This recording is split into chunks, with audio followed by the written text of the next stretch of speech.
Welcome back, everyone. This is our well-requested graphene coatings, spray coatings, etc. type of comparison test that'll be a long-term. So if you don't know what graphene is, I'll leave a link in the description to a video I did about it earlier. So we're not going to get into the scientific part of it. The products that we're going to test this time, there's 8 different ones. One of them is a pre-production product, so we can't really hold anything against them. It's by IGL. It's called EcoCoat Easy Graphene, and it's intended to be a spray. So we're going to start off here. Adam's Graphene Detail Spray. Here are the instructions and everything that's on it. Adam's Ceramic Coating, graphene.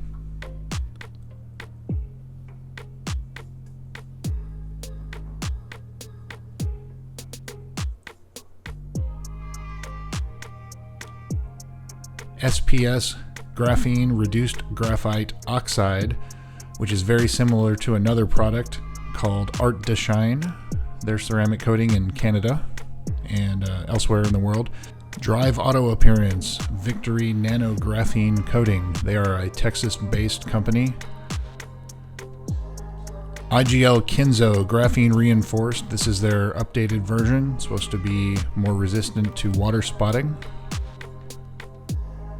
IGL EcoCoat Easy Graphene Spray, intended as a spray coating.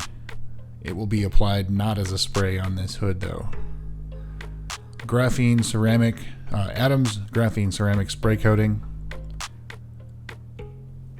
Supposed to be a quick and easy way to spray coat your car.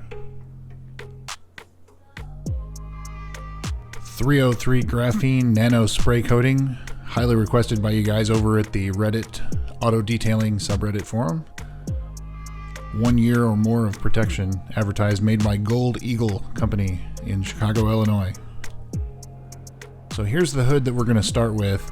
You can see that it has sanding scratches and things like that, which we'll polish out before we get it ready. But I had this hood originally masked off into 4 different sections, and we were doing different polishes and pads for a different video, so that was done. So I'm just recycling this hood. We're getting all the sanding scratches out, and then of course we will check everything with a gloss meter, which I'm somewhat new to, so I guess I would take that at face value more as a see if it improves or not.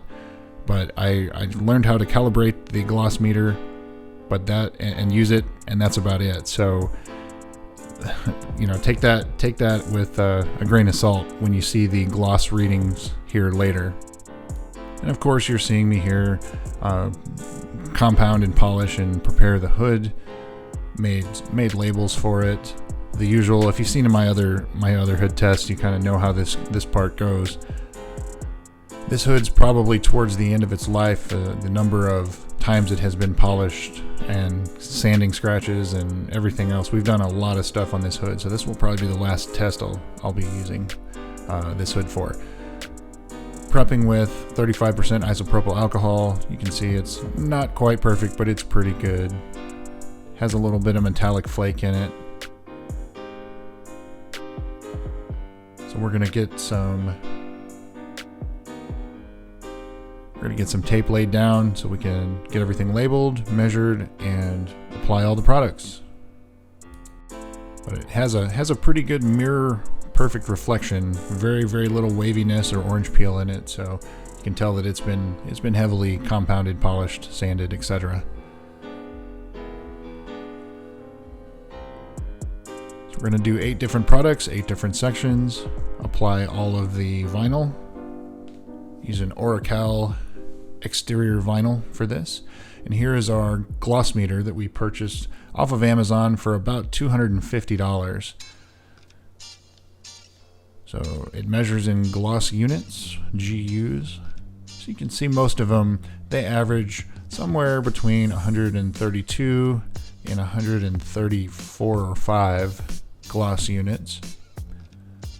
And it's a real-time reading. It doesn't just one-time read and that's it. It's if it changes or based on the angle or something, it will update. But again, as I said earlier, I'm new to the gloss unit, the gloss meters, so your guess is as good as mine as far as how this goes. But the point of this is to show an improvement or not in the gloss before and after applying the product. So this is before. You can see it's pretty consistent, and the instructions on the gloss meter said it's plus or minus 0.5 gloss units. So if you had a loss of 0.5, that's pretty much no difference. So here are our 8 products. Going to start this test outside on the first day of December. We're using Auto Fiber Savor Applicator Suede Coating Sponges, 2-sided, and you can see here, new applicator for each product, and the towels, they were flipped as to not contaminate the product, and then 2 coats of each product, 30 minutes between the layers, except for Kenzo, which needs 12 hours between the layers. All of these products were extremely easy to apply, not fussy whatsoever. It is in our climate controlled shop, which is around 72 degrees, which is I think 21 or 20 degrees centigrade. So comfortable, 50% or so relative humidity, very, very comfortable indoor type of environment. Which if you are applying these in humid climates such as Texas, if you're outside in a garage or something like that, you may have a different experience. But most of these coatings, as they've advanced, have gotten a lot better in regards to the humidity. Some of the early ones you had to fight with to get them off really quickly, otherwise it would be very difficult. So Kenzo top coat, you have to wait 3 to 5 minutes before you remove it after applying it. So there we go. You can see that it's a nice deep gloss looking on all of these products. The center of the hood on purpose was not polished, nor were the 2 edges.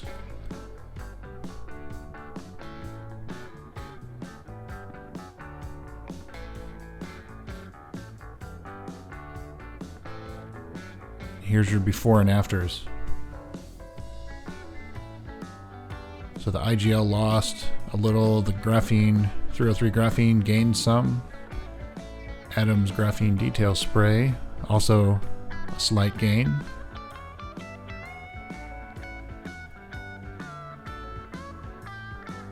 Just for reference of how glossy, there's a big gain there for Adam's graphene spray coating. As for a reference, the edges of the hood that were not polished, that have sanding marks on them, and it was not finished out, those the gloss units of that part of the hood were like 82, so significantly less glossy. So you can see that one, Drive lost 2.4 gloss units, and if you actually go further down, it got even more of a loss. SPS graphene lost almost 1 gloss unit, and Kenzo graphene reinforced also lost about 1 gloss unit. So again, take that at face value. You know, at this point I treat that more for like a novelty, if anything, but you guys asked for it, so I gave it to you. So here we go. Let's get this hood removed. We're going to wait overnight until we bring it outside, and we will rinse it. We will not wash it because some of these products need 7 days or a full week to fully cure before you can wash it. So we will do a 1-week follow-up, 2 weeks, and then every 30 days after that to see how these products are holding up. At the price point of some of these, you know, these are all premium products. I don't expect to see any failures early on, and I would be greatly surprised if that's the case.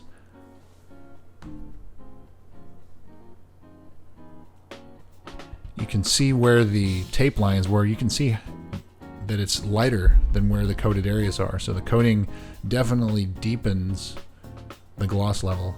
I took off 303. It's not a detail spray. It's just a it's a spray. So we had it, the label said detail spray, so we took that off.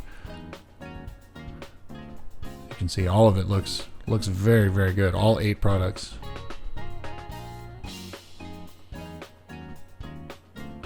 You can see the center, that's going to be our control that has nothing on it.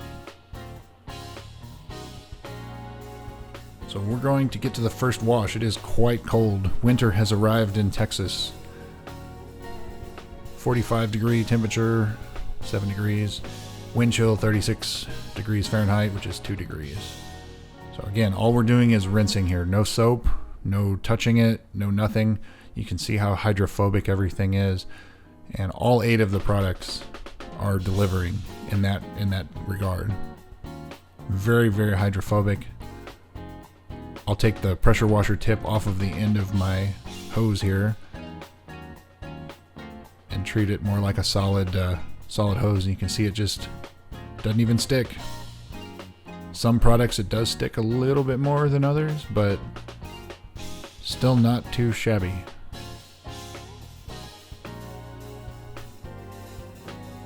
What are your thoughts on that? You guys have a favorite? You have one you're rooting for? What do you think's going to fail first? What do you think's going to last the longest? I'm curious to hear your opinions. I do know that there's other products that are coming out on the market, as the graphene is like the buzzword, the hot thing on the market right now. So there's a lot of other companies that are coming out with these. I wanted to make sure that I got this out there for reference, so you guys have that. So you guys always have this video to reference back to. As there are others, when I amass another 12 or 15, I'll do another one of these tests, and I'll try to include these original ones as well, as long as it's within a year or so when things the products have not expired. So there you go, guys. Everything doing quite well. And again, no surprises. These are all premium products, as I said. Would not expect anything to just rinse off like some certain other products and other tests. You have the F11 top coats and things like that literally fail after just rinsing the product off. Gonna dry it off. Thanks again, guys, for watching. Please stay tuned. Make sure you're subscribed. Hit that bell so you get the notifications when I post a new update. Patreon.com/ScottHD if you'd like to support the channel. Really appreciate all the support as this channel grows. We're now past 11,000, almost 12,000 subscribers. Just this channel just keeps growing quickly and quickly. So thank you again, guys. We will see you soon. Have a great day.